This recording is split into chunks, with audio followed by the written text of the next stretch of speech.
Durante el siglo V, en una Europa desgarrada por la decadencia del Imperio Romano y acosada por invasiones constantes, se alzó un nombre que provocaba escalofríos incluso en los corazones más endurecidos: Átila.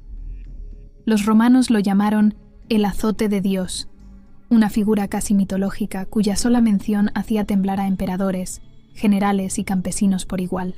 No era simplemente un caudillo bárbaro.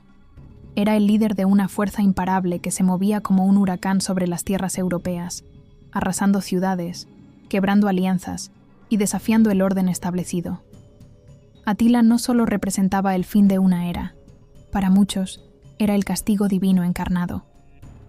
Al frente del Imperio Huno, Atila construyó un dominio que se extendía desde las estepas del Asia Central hasta las riberas del Danubio, desde las llanuras de Panonia hasta las puertas mismas de Roma. Sus campañas no se limitaban a la violencia y la destrucción. Estaban cuidadosamente calculadas, negociadas con diplomacia feroz y a menudo selladas con tributos inmensos que las potencias de su tiempo pagaban solo para evitar su ira.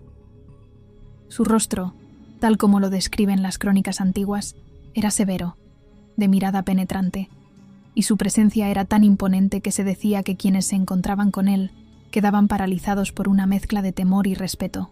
Era un rey entre guerreros, pero también una sombra sobre la civilización. El Imperio Romano de Occidente, ya debilitado, veía en Atila una amenaza existencial. No era un enemigo común, era el caos vestido de estrategia, el fin vestido de hombre. Y sin embargo, tras años de conquista, saqueos y guerras, el destino le tenía preparada una salida tan inesperada como desconcertante, porque si su vida fue un torbellino de conquistas, su muerte sería un enigma que hasta hoy sigue alimentando teorías, leyendas y debates. El hombre que hizo tambalear a Europa desapareció sin dejar una tumba visible, sin una explicación definitiva, como si el mismísimo tiempo hubiese querido tragarse su final. Este es el comienzo del misterio. Esta es la historia de Átila, el conquistador que se convirtió en leyenda, y cuyo último suspiro todavía resuena entre las páginas de la historia como un eco sin respuesta. El ocaso de un conquistador. Tras años de expandir su dominio con mano de hierro, Atila comenzó a ver cómo su ascenso llegaba a una meseta peligrosa. En el año 451 después de Cristo, el mundo occidental se estremeció ante el estallido de una de las batallas más decisivas y sangrientas de la antigüedad tardía, la batalla de los Campos Cataláunicos. Allí, en las vastas llanuras del noreste de la Galia, se enfrentaron dos fuerzas titánicas. Por un lado, la coalición romano-visigoda liderada por el general Flavio Aecio y el rey Teodorico I. Por el otro, los hunos y sus aliados germánicos bajo el mando de Atila. A pesar de su fama de invencible, el caudillo huno no logró una victoria decisiva. Aunque sobrevivió y se retiró con buena parte de su ejército intacto, la batalla marcó un punto de inflexión. Por primera vez, Europa había logrado contener al azote de Dios. Pero Atila no se detendría allí. Al año siguiente, en el 452, dirigió una nueva campaña, esta vez contra Italia. Saqueó ciudades como Aquilea, borrada literalmente del mapa, y sembró el terror en el norte del país. Roma, casi indefensa y tambaleante, parecía al alcance de sus manos. Y sin embargo, en un giro que la historia todavía no termina de explicar, Atila se detuvo. A las puertas de la ciudad eterna, recibió una delegación encabezada por el Papa León I. Los detalles exactos de ese encuentro se han perdido entre lo mítico y lo político, pero la imagen permanece: el caudillo bárbaro, cara a cara con el vicario de Cristo. ¿Qué ocurrió en aquella reunión? Algunos dicen que el Papa apeló a la misericordia divina, otros que le ofreció oro y promesas secretas.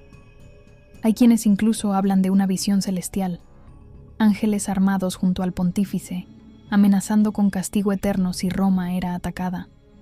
Lo cierto es que Atila, inexplicablemente, ordenó la retirada. Para un hombre que había devastado medio continente, este cambio de rumbo fue desconcertante. Fue estrategia, superstición, una señal de que algo empezaba a quebrarse dentro del temido líder. Este momento marca el inicio de su ocaso. Ya no era el mismo Átila que arrasaba sin contemplaciones.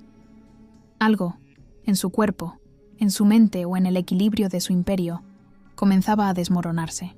La siguiente vez que el mundo escuchó su nombre, no fue por una nueva conquista, sino por una celebración y una muerte. Una muerte tan inesperada y extraña como su repentina retirada de Roma. La última boda, la noche de su muerte. El año 453 después de Cristo no prometía grandes batallas ni conquistas legendarias para Atila. En lugar de eso, el gran caudillo se preparaba para una celebración muy distinta: su boda. El elegido de los dioses, o su castigo según los romanos, iba a contraer matrimonio con una joven de origen germánico llamada Íldico. El nombre de ella es una de las pocas certezas que nos han llegado, pero su figura aparece en el centro de un evento que cambiaría para siempre el rumbo de la historia. La muerte de Atila, ocurrida la misma noche de esa unión. La boda, según relatan las crónicas antiguas, fue un evento suntuoso y desbordante, incluso para los estándares de un hombre conocido por sus excesos. La corte huno, acostumbrada a la rudeza y la guerra, se volcó en una celebración que más parecía un ritual de consagración. Se dice que el vino corrió como ríos y que Atila, eufórico, bebió en exceso mientras se dejaba llevar por la exaltación de la noche. En medio de esa orgía de comida, bebida y festejo, algunos testigos hablaron de presagios oscuros. Voces apagadas entre los criados, advertencias murmuradas, sombras en los pasillos. El contexto político tampoco era ajeno a tensiones. Atila tenía varios hijos y una corte plagada de jefes tribales con ambiciones propias. La decisión de casarse con Íldico, una mujer joven que no pertenecía a su linaje directo ni tenía alianzas estratégicas evidentes, pudo haber levantado sospechas. ¿Era un acto de amor? ¿Un gesto de poder? ¿O quizás el detonante de una traición largamente planeada? Lo cierto es que esa noche, en la cúspide de su poder y rodeado por los ecos de la celebración, Atila fue encontrado muerto. El hombre que había humillado a emperadores y puesto de rodillas a medio continente, yacía inmóvil en su cámara nupcial, con el rostro cubierto de sangre. Así comenzaba el enigma. ¿Fue una muerte natural o un asesinato cuidadosamente disfrazado? ¿Una simple tragedia o un movimiento político letal? La respuesta, si es que alguna vez existió, se perdió en la misma oscuridad que envolvió la última noche del conquistador. Pero lo que siguió fue aún más desconcertante. Una autopsia histórica improvisada que dio pie a teorías que aún hoy siguen generando debate. Porque la muerte de Atila no solo desconcertó a su pueblo, dejó a toda Europa preguntándose cómo podía haber caído un titán sin que nadie lo derribara. La misteriosa muerte. La mañana siguiente a la boda, la corte despertó con una inquietud densa en el aire. Cuando los sirvientes abrieron las puertas de la habitación nupcial, encontraron a Íldico aterrada, temblando junto al cuerpo sin vida de Atila. El conquistador yacía tendido en el suelo, con sangre brotando de su nariz y su boca. No había signos evidentes de lucha, ni heridas de arma blanca, ni presencia de extraños. El silencio de la noche anterior había sido absoluto. Y sin embargo, el hombre más temido de Europa estaba muerto. Así nació uno de los mayores enigmas de la historia antigua. El cronista romano Jordanes, escribiendo décadas más tarde, ofreció una versión que ha sobrevivido hasta nuestros días. Atila, embriagado tras la fiesta, habría sufrido una hemorragia nasal tan intensa que se ahogó con su propia sangre mientras dormía, sin que nadie a su alrededor pudiera ayudarlo. Era, según esta narración, una muerte casi anticlimática, para alguien cuya vida fue sinónimo de furia y destrucción. Pero ¿puede un guerrero tan endurecido, habituado a los rigores de la batalla, morir por algo tan banal como una hemorragia? Otra fuente clave, el historiador Prisco de Panio, que llegó a conocer a Átila en persona, describe al rey huno con un cuerpo robusto, aunque no excesivamente musculoso, y con hábitos que no sugerían debilidad física extrema. Por ello, desde hace siglos han circulado otras teorías, alimentadas por la atmósfera política de traiciones, ambiciones y alianzas ocultas. Algunos sospechan que Íldico, la nueva esposa, pudo haber sido instrumental en un complot para asesinarlo. ¿Fue utilizada como un peón? ¿Fue cómplice voluntaria? ¿O simplemente una testigo aterrada de algo mucho más grande que ella? La posibilidad del envenenamiento también ha sido considerada. Aunque las fuentes no mencionan directamente este método, el hecho de que Átila muriera tan repentinamente, en la noche de una celebración, sin muestras de combate o enfermedad previa, deja espacio para esta hipótesis. No sería extraño. El veneno ha sido durante siglos el arma de elección para eliminar a figuras poderosas sin provocar guerra abierta. Incluso hay teorías más místicas, nacidas del asombro ante la desaparición de una figura tan temida. Algunos cronistas cristianos sugirieron que fue un castigo divino, que el cielo, cansado de las atrocidades de Atila, intervino en la única noche donde se hallaba sin armadura, sin ejército y sin su furia habitual. Esta visión, aunque impregnada de fe, revela el desconcierto general ante la muerte del hombre que parecía invencible. Pero, más allá de las hipótesis, lo verdaderamente enigmático no es solo cómo murió Atila, sino lo que ocurrió después, porque si su muerte fue extraña, su entierro se convirtió en leyenda. Una ceremonia digna de un rey temido, diseñada no para glorificarlo ante el mundo, sino para ocultarlo por siempre del alcance de la historia.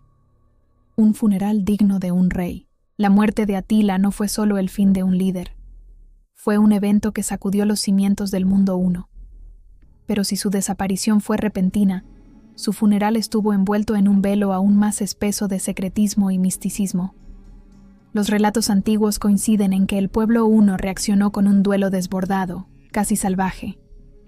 Guerreros curtidos en cientos de campañas se rasgaron el rostro con cuchillos, dejando que la sangre corriera como símbolo de dolor. No lloraron con lágrimas, sino con heridas, como si el sufrimiento debiera marcarse en la carne y no en el alma. Pero más allá del rito de sangre, lo que ocurrió con el cuerpo de Atila fue extraordinario. Según Jordanes, sus hombres lo enterraron de una forma tan elaborada como enigmática. Dentro de 3 ataúdes sucesivos, el primero de oro, el segundo de plata y el tercero de hierro.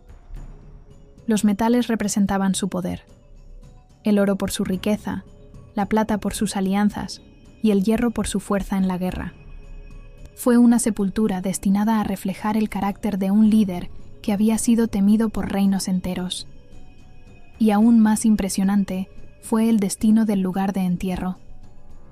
Para asegurarse de que la tumba jamás fuera profanada, los hunos ejecutaron a todos los esclavos que participaron en la excavación. Así, la localización exacta de la tumba de Atila se perdió para siempre. No hay registros, no hay coordenadas, ni una sola piedra conmemorativa, solo un rumor persistente. Que desviaron temporalmente el cauce de un río para enterrar al caudillo en su lecho seco, y luego lo devolvieron a su curso original, dejando la sepultura oculta bajo las aguas. Esa historia, mezcla de rito funerario y estrategia militar, convirtió a Atila no solo en un fantasma de la historia, sino en una leyenda sepultada bajo tierra y agua. Desde entonces, generaciones de arqueólogos, exploradores y curiosos han soñado con encontrar su tumba, convencidos de que, junto a su cuerpo, yace un tesoro incalculable, y quizás respuestas que la historia aún no ha podido dar. El funeral de Atila no fue un acto de despedida, sino una afirmación final de poder. Incluso en la muerte, se aseguró de permanecer inalcanzable, irrepetible, como si el mundo no pudiera permitirse la posibilidad de contemplar su descanso, como si el azote de Dios no debiera dormir jamás bajo el juicio de los hombres. Consecuencias. El imperio se desmorona. La muerte de Atila marcó no solo el final de un hombre, sino el colapso de un equilibrio frágil sostenido únicamente por su carisma, su autoridad y su dominio sobre una coalición tribal sumamente diversa. Su imperio, lejos de estar cimentado en instituciones sólidas o estructuras duraderas, dependía de la obediencia personal que los distintos pueblos le juraban a él, y solo a él. Sin esa figura central, la maquinaria huno comenzó a descomponerse de inmediato. Atila dejó varios hijos, y con ellos una lucha de poder que resultaría fatal para la continuidad del imperio. El más conocido, Elac, fue designado como su sucesor, pero la unidad que había mantenido a las tribus bajo un solo estandarte se fragmentó rápidamente. Los otros hermanos, Dengisich y Ernak, no aceptaron su supremacía sin cuestionamientos, y el resultado fue una guerra civil devastadora. Las alianzas internas se resquebrajaron y antiguos vasallos se alzaron en rebelión, desatando una espiral de violencia que no tardó en atraer la mirada de los enemigos externos. Solo un año después de la muerte de Atila, en el 454 después de Cristo, en la batalla del río Nedao, los hunos sufrieron una derrota decisiva a manos de una coalición de pueblos germánicos antes sometidos. Fue una reversión histórica. Los dominadores de ayer, humillados por sus antiguos súbditos. El dominio huno sobre Europa central y oriental se desmoronó casi por completo. Muchos de sus antiguos territorios fueron rápidamente absorbidos por nuevas potencias tribales, mientras que los hunos supervivientes se dispersaron, desapareciendo gradualmente del escenario político europeo. La figura de Atila, sin embargo, no desapareció con su imperio. Al contrario, comenzó a crecer como mito. Para unos, fue el epítome de la barbarie, un destructor sin alma. Para otros, especialmente en la tradición húngara y ciertas leyendas de Asia Central, fue un héroe ancestral, un símbolo de fuerza y libertad frente al poder corrupto de Roma. Su nombre, más allá de la historia, se convirtió en símbolo de lo indomable. El mito versus la realidad. Con el paso de los siglos, Atila el Huno dejó de ser únicamente un personaje histórico para transformarse en un símbolo, moldeado una y otra vez por la mirada de quienes lo evocaban. En la Europa medieval cristiana, su figura fue reinterpretada como una especie de castigo divino, enviado para purgar los pecados del mundo. No en vano, el apodo que lo inmortalizó, el azote de Dios, no fue una invención huno, sino una lectura teológica nacida del temor que inspiraba su paso destructor. La literatura, el teatro y, más recientemente, el cine, no tardaron en apropiarse de esta figura. En muchas representaciones, Atila aparece como una fuerza elemental, cruel, salvaje, casi demoníaco. En otras, especialmente en producciones modernas, se lo retrata como un líder pragmático, incluso estratégico, víctima de la propaganda de sus enemigos romanos. Esa dualidad, mito o monstruo, visionario o verdugo, ha mantenido viva su leyenda hasta hoy. Y sin embargo, lo que más fascina sigue siendo su muerte. No importa cuántas veces se la cuente, ni cuántas teorías surjan. El hecho de que un hombre tan imponente, tan destructivo, desapareciera en la intimidad de una cámara nupcial, sin testigos, sin batalla, sigue provocando asombro.